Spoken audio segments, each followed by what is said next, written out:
पिछले हफ्ते जो हमारी व्हाट्सएप फैमिली ग्रुप है, हमें एक हफ्ते से सिर्फ ये डिसाइड करें कि हम कैसे आपको कहेंगे प्राइम मिनिस्टर जी, प्रधानमंत्री जी। रीमा बुआ मेरे को रोज फोन करके पूछ रही है क्या मैं ये बोल सकती हूँ, क्या मैं ये वो बोल सकती हूँ। मैं भी आपका परिवार का हूँ भाई, पर आपको लेकिन मैंने जो बहुत मर्जी अच्छा, पड़े वो मैंने बोलिए। बहुत अच्छा रट किया। हाँ। आदरणीय आदरणीय प्रधानमंत्री श्री नरेंद्र मोदी जी, कट।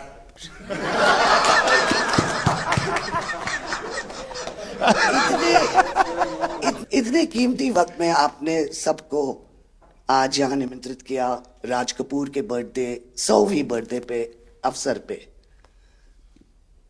हम आपका शुक्रिया अदा करते हैं।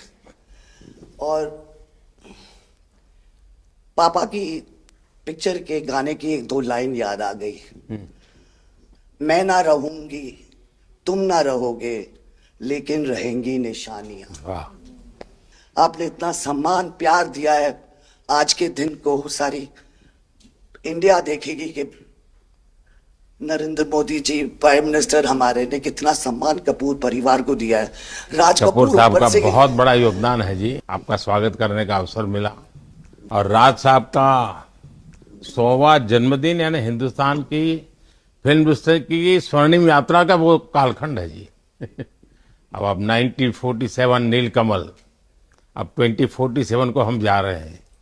100 साल की एक प्रकार से जब यात्रा बनेगी तो ये कितना बड़ा देश को कंट्रीब्यूशन है।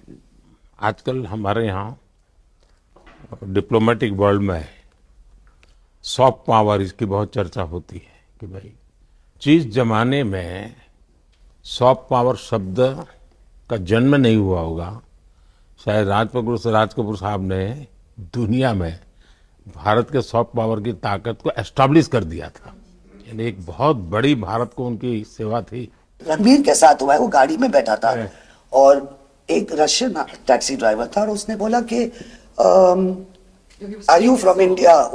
And he was singing a song, I am Raj Kapoor's grandson. से बेटा मैंने कहा था कि मैं उनका पोता हूं, तो हमेशा मुझे फ्री टैक्सी राइड फ्री हो जाती है। एक काम हो सकता है क्या, खास करके सेंट्रल एशिया, कोई ऐसी फिल्म बने जो वहां के लोगों के दिल दिमाग पर राज साहब आज इतने सालों के बाद भी, यानी आज भी उनका पूरा कंट्रोल है। मैं बताता हूँ जी, आज छोटे बच्चों को भी सिखाते गाते। हाँ, यानी उनके जीवन में प्रभाव है। मुझे लगता है कि सेंट्रल एशिया में बहुत बड़ी ताकत है जी। हमें पुनर्जीवित करना चाहिए, हमें इसको नई पीढ़ी तक जोड़ना चाहिए और एक लिंक बने। अब ऐसा कोई क्रिएटिव वर्क करना चाहिए और बन सकता है। वो उनको इतना प्यार मिला उसमें कि ये थोड़ा से उनका नाम इंटरनेशनली भी बाहर गया और उनको बोल सकते हैं छोटे से तरीके से एक कल्चरल एम्बेसडर। लेकिन आज मैं ये आपको बोलना चाहती हूँ, वो छोटे से कल्चरल एम्बेसडर थे, लेकिन हमारे प्राइम मिनिस्टर इंडिया के तो हमें ग्लोबल मैप में डाल दिया है। एंड वो हम we are so proud, each member of this family is very proud. देखिए देश की आज प्रतिष्ठा बहुत बड़ी है, बहुत बड़ी है। सिर्फ योगा ले लीजिए जी, आज दुनिया के किसी भी देश में जाइए, योगा के प्रति इतना मम्मी और मैं, हम दोनों, बेबो लोलो, हम सब योगा में बहुत रुचि रखते हैं जी। वैसे मैं दुनिया के जितने लीडर से मिलता हूँ, लंच डिनर अगर साथ में है तो मेरे अगल बगल में जितने भी है वो मेरे से योगा के लिए ही चर्चा करते हैं।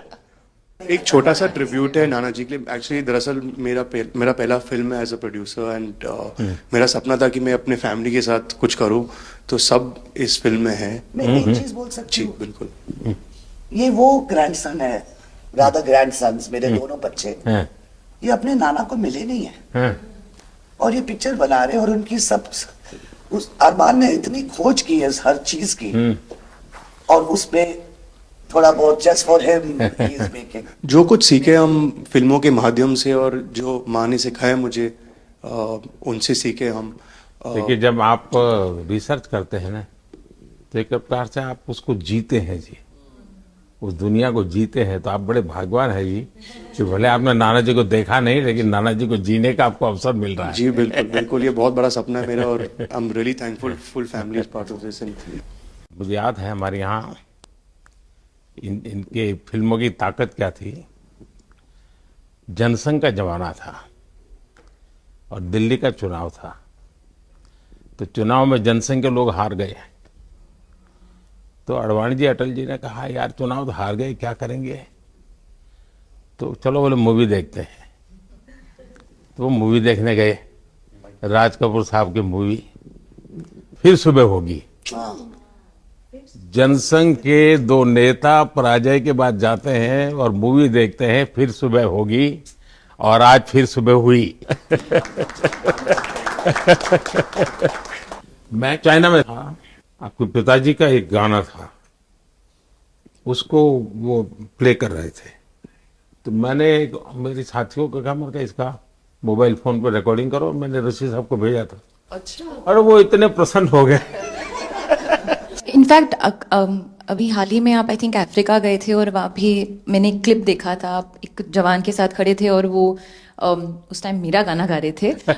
समझा पर मैंने वो क्लिप देखा था और काफ़ी लोगों ने मुझे भेजा था, सब लोग बहुत खुश हो गए। बट एक चीज़ मैं कहना चाहूँगी, गाना जो है जो दुनिया को यूनाइट करता है, स्पेशली जो हिंदी गाने होते हैं, मतलब लोग गाते ही रहते हैं, शायद शब्द उनको समझ में ना आए। और ये मैंने काफ़ी देखा जब हम ट्रैवल करते हैं, खास करके of course with Raj Kapoor songs, but even now I think एक जो एक स्पेशल फीलिंग और एक सेंटिमेंट होता है हमारे गानों में, सब लोग बहुत इंस्टेंटली कनेक्ट करते हैं।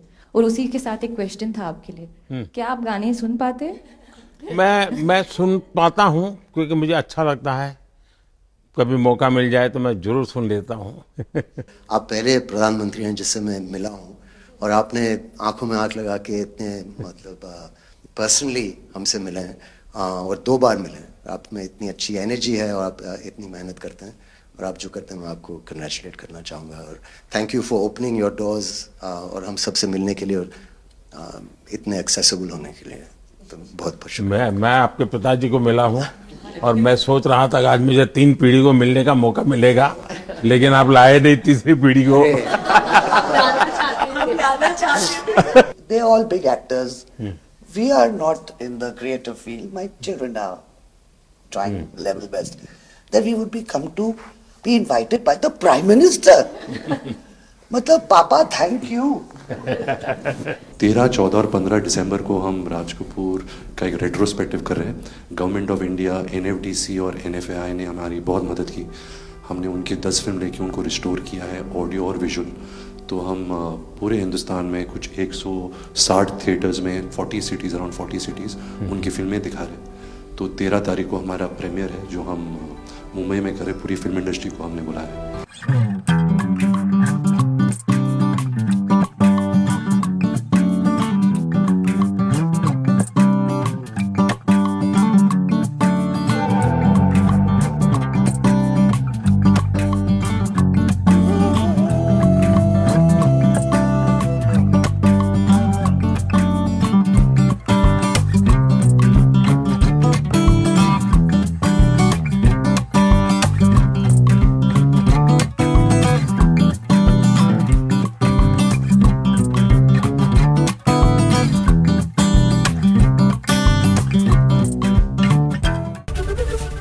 एबीपी माझा, उघडा डोळे बघा नीट।